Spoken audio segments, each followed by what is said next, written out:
निधानम वेत्तासि वेद्यम च परम च धाम त्वया ततम विश्वमनंत रूप। वायु यमः अग्निवर्णा शशांकः प्रजापतिस्त्वं प्रपितामहस्य। नमो नमस्तेस्तु सहस्रकृत्वा पुनश्च भूयोऽपि नमो नमस्ते। वसुदेवसुतं देवं कंसचाणूरमर्दनं देवकी परमानंदम कृष्णं वंदे जगद्गुरुं कृष्णं वंदे जगद्गुरुं। कृष्णाय वासुदेवाय हरे परमात्मने प्रणत क्लेश नाशाय गोविंदाय नमो नमः गोविंदाय नमो नमः। आज हम सभी पुनः इस प्रातःकालीन सत्र में भगवान श्री गोविंद के मुख से प्रस्फुटित ब्रह्मवाणी पर चर्चा के लिए उपस्थित हुए हैं। आप सभी को भगवान गोविंद की ओर से सादर आशीर्वाद और मेरी ओर से प्रेमपूर्ण अभिवादन। हम सभी जब भी भगवद गीता की चर्चा करने को उपस्थित होते हैं तो मन में एक विशेष भाव उठता है और मन प्रफुल्लित हो जाता है। ये जो प्रफुल्लित होने का जो भाव है ये है स्वतः मन में आता है या ये प्रकट हो जाता है। तो हम सभी जब उधर बढ़ते हैं, जैसे हमारा कोई प्रिय दृश्य हो या कोई हमारा स्नेहिल हो, अनुरागी व्यक्ति हो, तो हम उसके जब समीप जाते हैं तो समीप जाने पर हमको सुखद अनुभूति होती है, स्वतः होती है और अंदर से मन जो है वह प्रफुल्लित हो जाता है। तो वैसे जब जब भगवद गीता ज्ञान की चर्चा होती है और चर्चा का शुभारंभ होता है, वैसे ही मन में विशेष प्रकार की प्रसन्नता का प्रादुर्भाव होता है। तो इस प्रसन्नता की छाया में हम सभी आज के सत्र में प्रवेश करेंगे और भगवान श्री गोविंद की सानिध्यता हमको नित्य मिलती है, उसमें अनित्य भाव नहीं है, नित्य भाव है। आइए चलते हैं आज के विषय की ओर। हम सभी भगवद गीता के अध्याय 16 और श्लोक संख्या 5 के विषय पर चर्चा कर रहे हैं। श्री भगवान ने कहा, दैवी संपद विमोक्षाय निबंधाया सूरी मता माँ शुचा संपदम दैवीम भिजातोषि पांडव। हे अर्जुन, दैवी संपदा तो मुक्ति का हेतु कही जाती है और आसुरी संपदा बंधन में कारण मानी जाती है। इस कारण हे अर्जुन, तू शोक मत कर, क्योंकि तू दैवी संपदा को लेकर उत्पन्न हुआ है। श्री भगवान ने कहा, 3 बातें कही कि जो आसुरी संपदा है वह बंधन में कारण मानी जाती है और जो दैवी संपदा है वह मोक्ष में कारण मानी जाती है। इसलिए हे अर्जुन, तू दैवी संपदा को लेकर उत्पन्न हुआ है, इसलिए शोक मत कर, ये तीसरी बात कही। तो कल के विषय में हम सभी ने आसुरी संपदा बंधन का कारण मानी जाती है, इस विषय पर कल की चर्चा हमारी रही थी। और आज की जो चर्चा है वह इस विषय को लेकर के है कि दैवी संपदा मुक्ति में कारण मानी जाती है, मोक्ष में कारण मानी जाती है। तो ये विषय आज हम प्रतिपादित करना चाहते हैं भगवान श्री गोविंद की कृपा से, और इसी विषय को लेकर के हम आज प्रस्तुतिकरण चाह रहे हैं। तो दैवी संपदा मुक्ति में कारण मानी जाती है। तो मुक्ति क्या है, पहले ये विषय विशद रूप से हमें समझना पड़ेगा। और जब तक हम ये विषय समझते नहीं हैं कि मुक्ति क्या है, तो दैवी संपदा मुक्ति में कारण मानी जाती है, ये विषय हम समझ नहीं सकते। तो कल बंधन की बात हुई थी, और बंधन में ये कहा गया था कि जीवन पर्यंत हम सभी किसी न किसी बंधन में रहते हैं।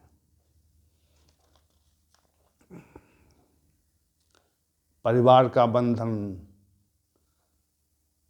परिवार के दायित्व का बंधन, सांसारिक विषयों का बंधन, अपने जीविकोपार्जन का बंधन, और फिर दुख में बंधन कि दुख हमको भोगनी है, जन्म मृत्यु का बंधन, मृत्यु का बंधन। और ये शरीर परिवर्तनशील है, समय के साथ अवस्थाएं परिवर्तित होती हैं। तो अवस्थाएं जो परिवर्तित होती हैं, तो अवस्था परिवर्तन की भी बाध्यता है, इसलिए बंधन है। तो बंधन की बात कल हमने प्रस्तुत की थी। आज मुक्ति का विषय है कि मुक्ति क्या है। हमारे मन में जब ये आभास हो जाए कि हम सांसारिक बंधनों से पूरी तरह से मुक्त हैं, सांसारिक बंधन हमें किसी भी स्थिति में बांध नहीं सकते। एक विशेष प्रकार की अनुभूति कि हम पर कोई दायित्व तो नहीं है और हमें किसी दायित्व का निर्वहन नहीं करना। दुख आने पर हमारे अंदर शोक की भावना नहीं आती, और जो संसार के विषय हैं वे हमें अपनी ओर आकर्षित नहीं करते, क्योंकि संसार के विषयों में जो आकर्षण होता है, संसार के विषयों में जो आकर्षण होता है, उसी आकर्षण के वशीभूत होकर के, समझिए इस चीज को आप, उसी आकर्षण के वशीभूत होकर के हम सभी नाना प्रकार के कर्मों को करने के लिए बाध्य होते हैं। और संसार का आकर्षण न रहे, अगर संसार का आकर्षण, हम किधर आकर्षित होते हैं? किसी वस्तु की ओर, किसी व्यक्ति की ओर, किसी स्थिति की ओर। वो कौन सी वस्तु है जो हमको आकर्षित करती है, जिसके लिए प्रतिशीलता होती है?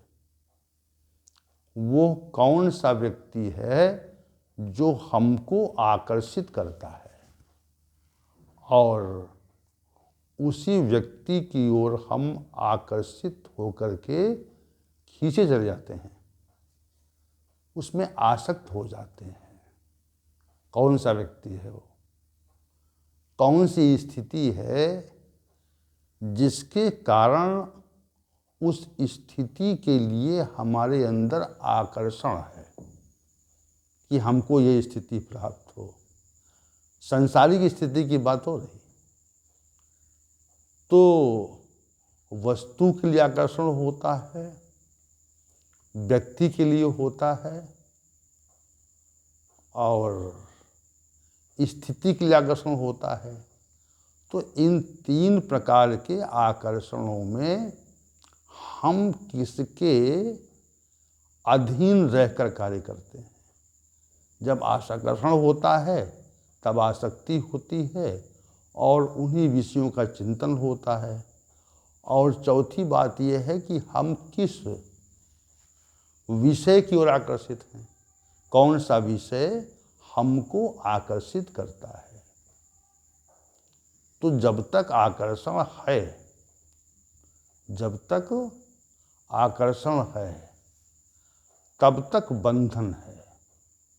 और जब सांसारिक आकर्षण समाप्त हो जाए, वस्तु का आकर्षण, व्यक्ति का आकर्षण और स्थिति का आकर्षण जैसे ही समाप्त होगा, वैसे ही हम परमात्मा के आकर्षण में फंस जाएंगे। जैसे हम संसार के आकर्षण में फंसे हुए हैं और नाना प्रकार के असंख्य आकर्षणों में फंस करके बंधन में रहते हैं। और ये बंधन नित्य रहता है। सोते जागते हम इन्हीं बंधनों के वशीभूत होकर के नाना प्रकार की असंख्य क्रियाएं करते हैं, असंख्य चिंतन करते हैं। तो जब तक संसार का आकर्षण रहता है तब तक परमात्मा का आकर्षण नहीं होता, और जब तक परमात्मा का आकर्षण नहीं होता तब तक हमें अपने को बंधन में मानना चाहिए। तब तक हमें अपने को बंधन में मानना चाहिए कि हम बंधन में हैं।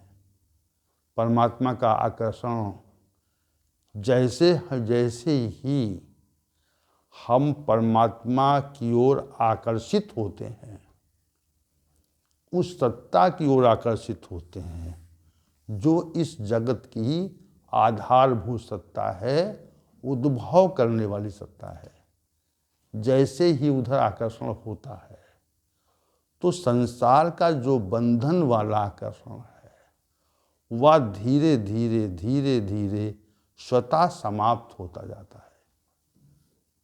क्योंकि संसार के आकर्षण में बंधन है और परमात्मा के आकर्षण में मुक्ति है।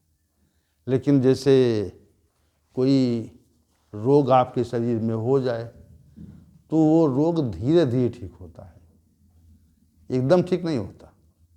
जैसे जैसे औषधि सेवन करते हैं आप, वैसे वैसे औषधि सेवन का जो प्रभाव है वह आपके शरीर पर दिखाई पड़ता है, और वैसे वैसे ही रोग से विमुक्ति होती जाती है।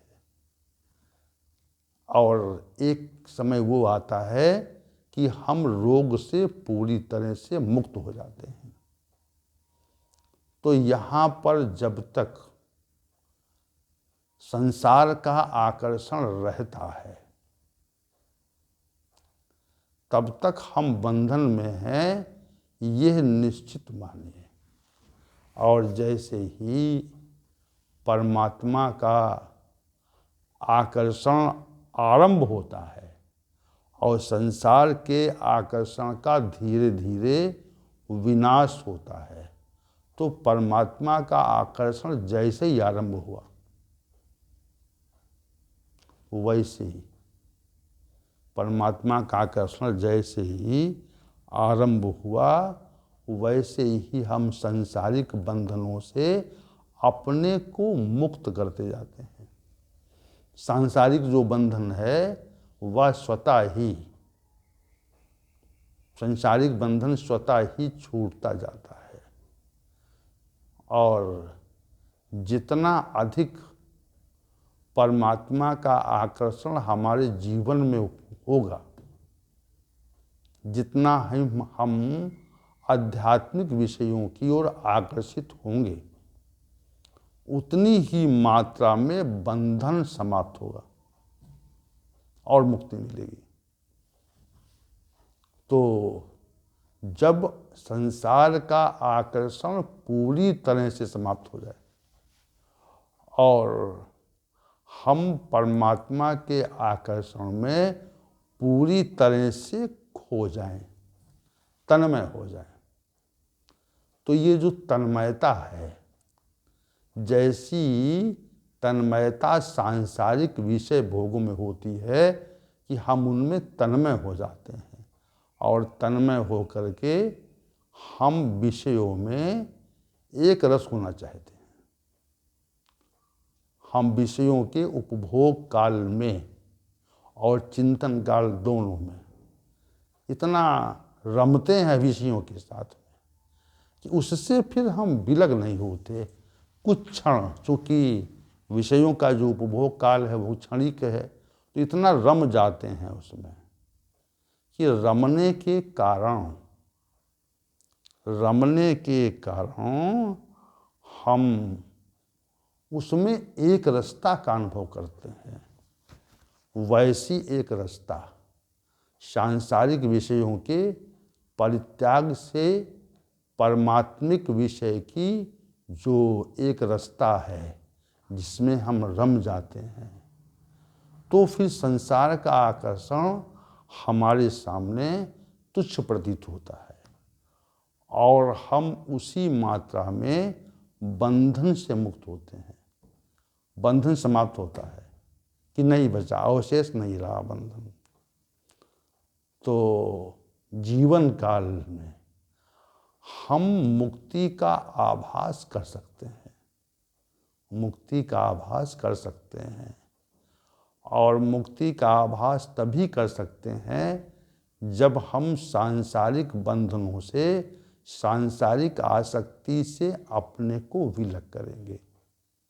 यदि नहीं करेंगे तो हमारे अंदर आसुरी संपदा के गुण जो हैं, अवगुण जो हैं, वह धीरे धीरे बढ़ते जाते हैं और हमारा बंधन होता जाता है।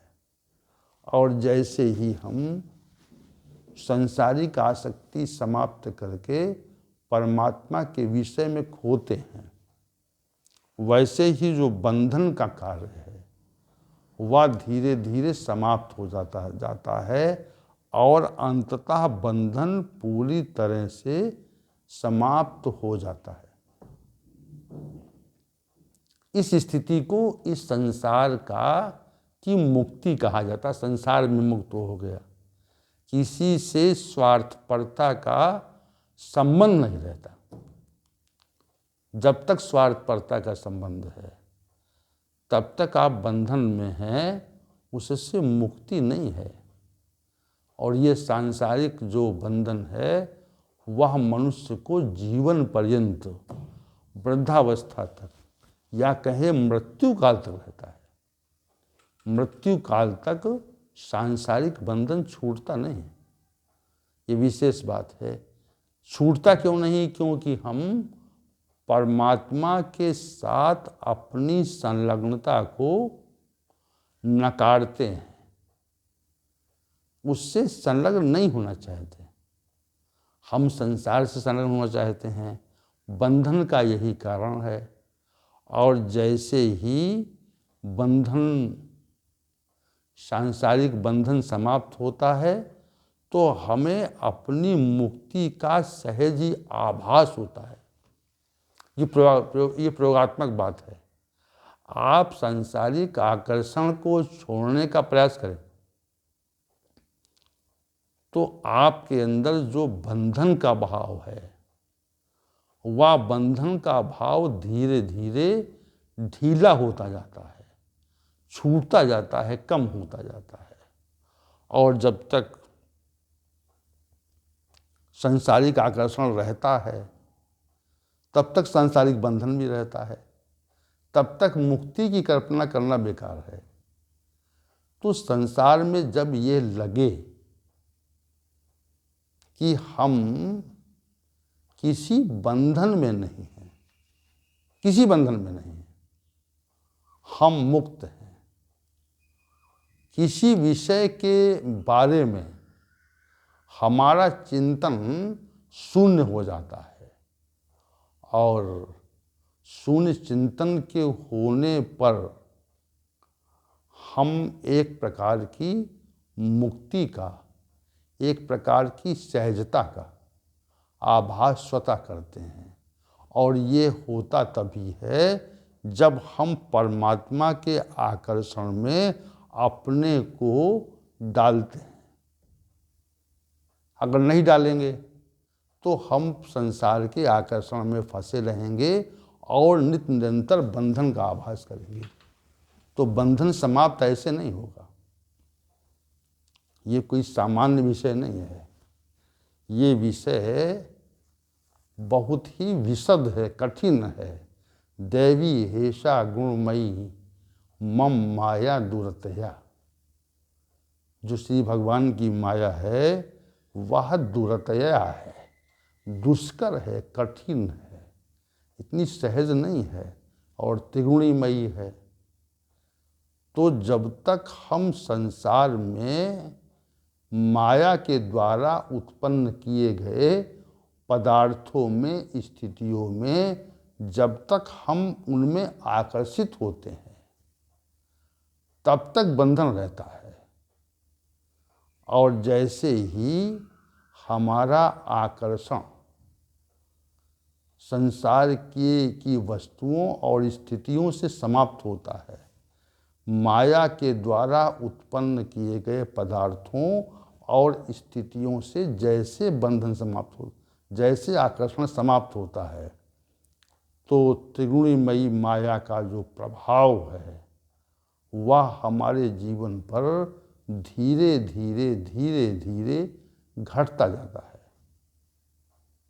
और तब तक नहीं घटता है मामेव ये प्रपद्यन्ते, जब तक हम श्री भगवान का नित्य, उनका ही माम एवं, मेरा ही मतलब श्री भगवान का ही, श्री भगवान की जब तक हम शरण ग्रहण नहीं करते।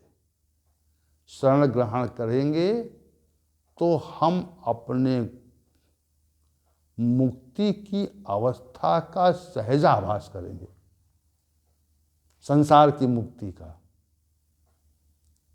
तो संलग्नता हमारी होनी चाहिए, परमात्मा की ओर हमें बढ़ना चाहिए, श्री भगवान की सानिध्यता ग्रहण करने का आभास करना चाहिए। ये सत्र जो होता है इसका अभिप्राय यही है कि हम बंधन से मुक्त हों, और बंधन से मुक्त होंगे तो मुक्ति का आभास करेंगे। जैसे हमको कोई रस्सी से बांध दे, तो रस्सी से बांधे जाने के उपरांत हमको रस्सी के बंधन का आभास होता है, और रस्सी धीरे धीरे खोली जाए तो लगता है कि हम बंधन से मुक्त हो गए हैं। वैसे सांसारिक विषयों, स्थितियों और पदार्थों का इतना बंधन है, उसने आपको रस्सी की तरह से इतना बांध दिया है कि उसके बंधन में हम लगे रहते हैं, फंसे रहते हैं। हम उससे मुक्त होने का प्रयत्न ही नहीं करते, और जैसे करते हैं, जिस तरह जैसे ही आरंभ करते हैं ये, तो धीरे धीरे रस्सी के खुलने की तरह से हम भी सांसारिक बंधन के समापन का आभास करते हैं।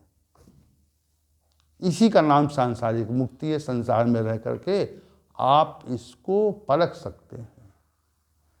और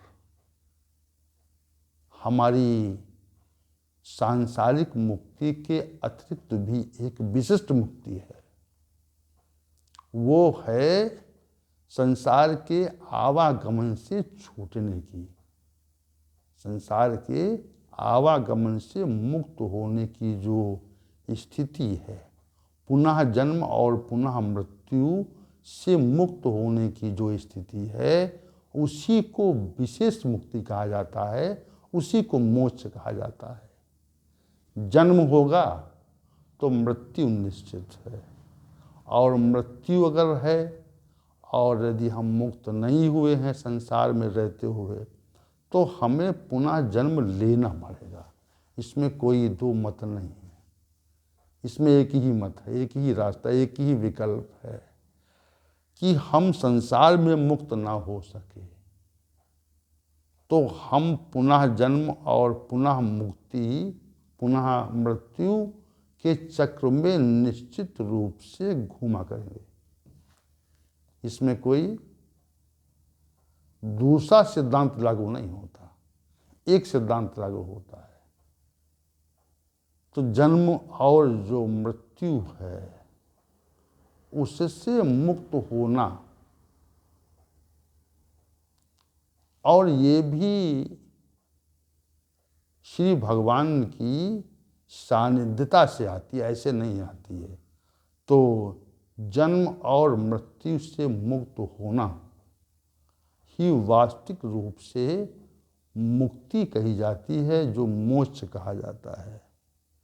और जब तक हम चक्र में चलते रहते हैं तब तक हम अवमुक्त नहीं होते, और ये हमारे लिए सहज इसलिए है कि यदि श्री भगवान की सानिध्यता केवल लेनी है, उनका साथ केवल लेना है। जैसे विषम परिस्थिति में कहीं हम फंस जाते हैं तो वहाँ पर जो व्यक्ति होता है तो उसका हम साथ लेने का प्रयास करते हैं कि साथ हमारे आ जाए। तो साथ आने पर हमको उसकी सानिध्यता का आभास होने लगता है, और जैसे सानिध्यता का आभास होता है तो हमको अपने बंधन से मुक्ति का आभास होता है। तो श्री भगवान की सानिध्यता होगी तो मुक्ति होगी। तो वास्तविक संसार में रहते हुए एक तो मुक्ति होती है, और दूसरी मुक्ति जो है वह जन्म और मृत्यु के बंधन से छुटकारा होने संबंधित है, वह आत्यंतिक मुक्ति है, जिसके लिए श्रीमद् भगवत गीता में विशेष उपदेश और ज्ञान का प्रकटीकरण किया गया है। तो यहाँ पर श्री भगवान ने कहा दैवी संपद विमोक्ष है। जो दैवी संपदा के गुण हैं वह ही मुक्ति में कारण होते हैं, हेतु माने जाते हैं। तो दैवी संपदा के जो गुण हैं